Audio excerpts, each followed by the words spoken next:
ও guys, আপনারা দেখছেন এখন আমাদের নিজস্ব বাড়ির ছাদ বাগান। আমাদের ছাদ বাগানটা এই সবে গাছপালা লাগানো হয়েছিল। সব গাছপালাতে এখন ফুল ফুটছে, গাছ হয়েছে। আপনারা দেখুন, সুন্দর ভিউয়ের সাথে আমাদের এই ছাদ বাগানটা তৈরি করা হয়েছে।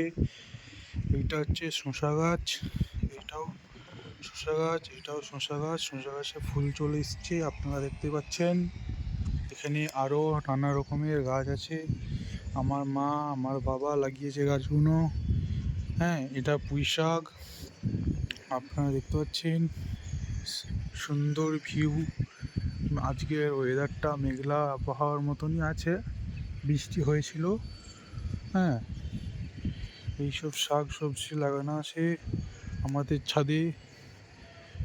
এখানে আছে লেবু গাছ, এখানে একটা গাছ ড্রাগন গাছ, এখানে আছে সিম গাছ। এইটা ঠিক আছে।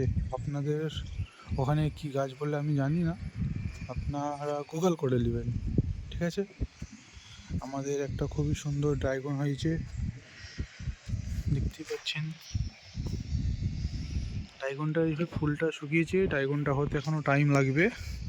এই ক্যারেটে লাগানো আছে টমেটো গাছ, লাইন ধরে সারিবদ্ধভাবে লাগানো আছে আমাদের টমেটো গাছ এখানে অবধি। আমাদের এখানে বৃষ্টি হয়েছিল, আপনাদের ওখানে বৃষ্টি হয়েছিল নাকি আপনারা কমেন্ট করে জানাবেন, ঠিক আছে। ভিউটা দেখুন কত সুন্দর আবহাওয়া। হ্যাঁ, ঠিক আছে। এখন আজকের মতন এইটুকুনি। আবার পরে দেখা হবে। Tata, bye bye, good good, টং টং।